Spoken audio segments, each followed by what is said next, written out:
Last winter, the Yatoon attempted to smooth the passage from Rhinos into Segura. Using the magic of the Sentinel Gate, a band of Imperial heroes from Wintermark, Dawn, Urizen, the League, and the Brass Coast travelled to the Madeira Viejo in Yellow Chase. Their efforts, which would have made it easier for the Empire to move armies into the Lasumbrian hills, as well as giving the Yatoon an advantage in conquering Segura, were halted. Peace returned to the arid grasslands of the western Brass Coast. Shortly after the spring equinox, the armies of the Western Orcs crossed the border into Karaman. They seized the town of Damata, and only the vigilance of the garrison at Fort Braden prevented them from conquering the whole of Serra Damata and pushing forward into Serra Briante. They were met by Imperial forces, the Drakes, the Strong Reeds, and the Quiet Steppe, and following a series of close-fought battles, pushed back west into the Lasumbrian hills again. During each of these engagements, orcs marching under the banner of the Firebird, the banner of the Lasumbrian orcs, have played a key role.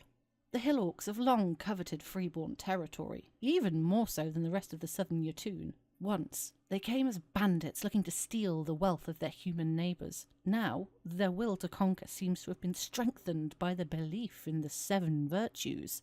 No longer cowardly brigands, they fight with the fervour of the convert. Their ambition, courage, and pride seem to drive them on, fueling their passion to conquer the land they claim was stolen from them long ago by the first freeborn settlers. A month after the Yatoon are driven out of Karaman, a small band of orcs under the Firebird banner arrive outside the gates of the town of Anduz. The citizens close their gates, watching the orcs suspiciously. These orcs wear orange mantles over crimson tunics. The people of Anduz remember the Lasumbrians. They remember how, for a decade or more, they ruled over the conquered people of Anduz Yasse before the might of the Empire sent them scurrying back into their dry hills. They remember how they came crawling back, fleeing the Yatoon they now seem to serve, living as exiles and demanding charity from their freeborn hosts. They remember the Lasumbrians fleeing, again, when it was clear the Empire had tired of their demands. They've heard of the Lasumbrians fighting in the north, in Karaman, but few of them have actually seen it. An orc in dusty leather armour approaches the walls of Anduz, still under a flag of truce, and shouts up to the people on the walls. He demands their surrender, and he is met with laughter, derision, and thrown rocks. He demands their surrender again, and again is met with mockery. "Away with you, bandit!" they cry, secured behind their walls. The orc shrugs, returns to his little band, and retreats westward. The people of Anduz congratulate themselves, still laughing, at having seen off this terrible threat. If some, a little wiser and more vigilant, wonder why they have not heard anything from the soldier stations at the towers of Anduz in the last week or so, and their concerns are largely ignored. 3 days later, several thousand orcs march out of the west. The citizens of the wealthy town of Anduz close their gates once again. The siege lasts less than 3 hours. By the next morning, the Firebird banner hangs from the walls of Anduz. The orcs call them Lasumbrians because while they wear the red tunics of the Yatoon, they also wear the orange mantles and hoods of the Hierro and Corazon, establish a command post within the walls, and set to conquering the entire territory in earnest.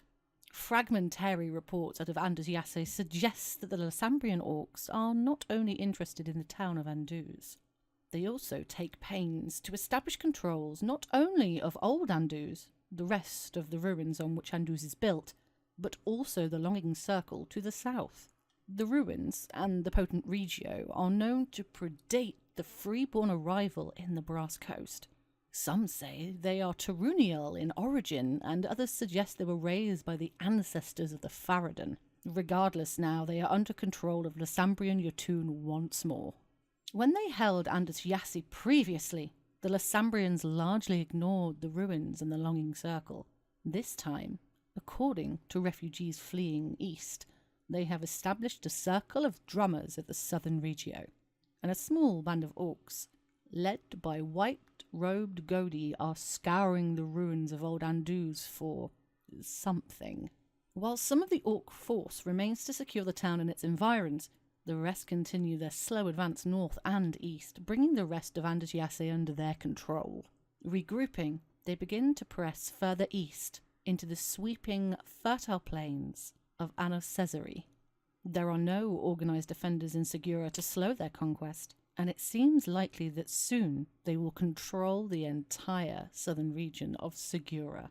While the majority of their forces are focused on claiming territory, the Corazon employ the same strategy they used in Karaman, raiding extensively across the entire territory. They focus their attacks on rich farms and settlements, using their knowledge of the territory they once controlled to strike at the richest targets.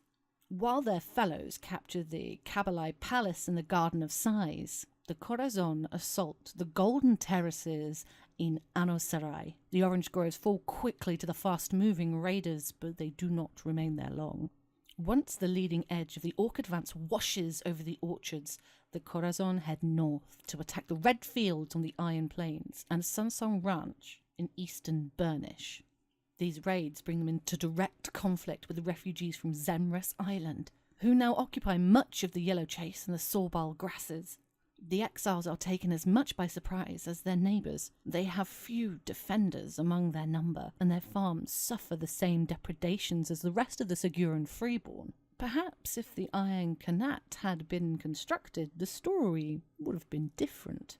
But even had that project not been cursed with delays and misfortune, it could not have been built in time to stem the Orc invasion without potent magic.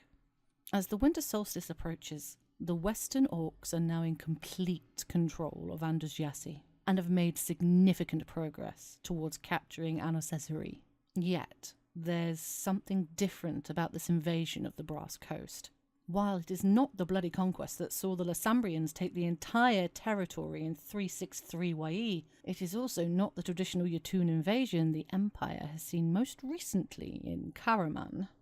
Firstly, while individual Jotun champions fight under their own clan banners, the armies here all march under the standard of the Firebird. There are differences, of course, but it seems in many ways that more than being a Jotun force, the army seeking to conquer Segura is a Lassambrian force. Second, while Orcs offer a choice to the humans who survive their attacks, the details are subtly different. The familiar Jotun choice is straightforward. Become warrior Jotun or become thralls. Some freeborn are clearly facing this traditional decision, but only those who are overcome by the independent champions. Those whose settlements in Andusjassi and Anna Reid are captured by the armies are given a different choice. On one hand, they may join the Lassambrians, keep their land and their possessions, but agree to accept their conquerors as their rulers. They must swear an oath of loyalty and offer a portion of their wealth to the Lassambrians.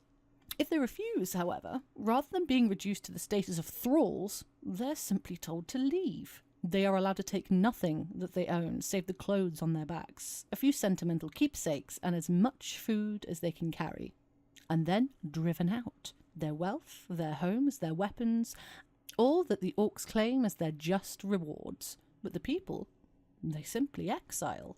Those who refuse to join, and also refuse to leave, are commended for their courage and then executed. Their bodies are cremated, and the Orcs move on. The news spreads quickly.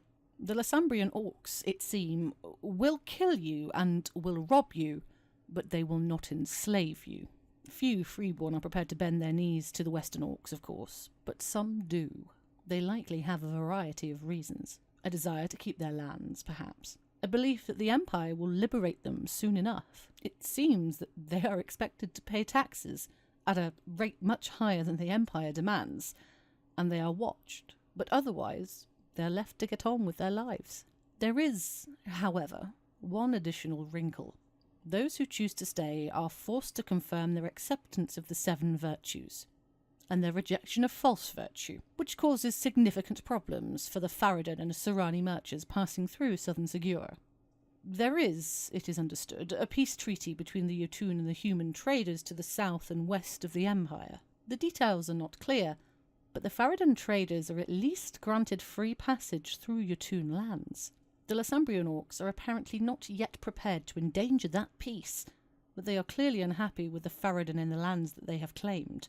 According to those who pass through Anduz to peddle their wares in the Empire, no Faradin merchant is permitted to trade in Andus Yassi on pain of death.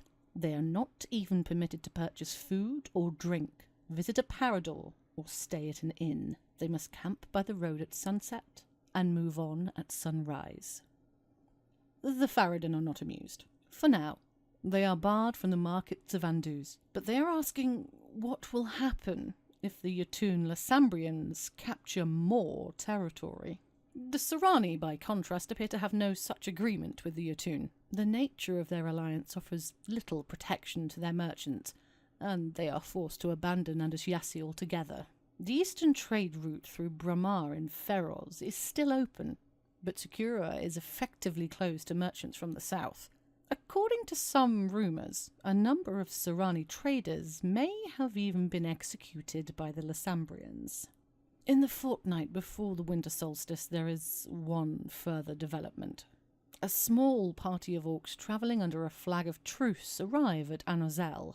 They remain outside the walls of the settlement, but demand to speak to someone in authority. The Demiro of Anozel have an emergency council, and one of their number is sent out to speak with the orcs.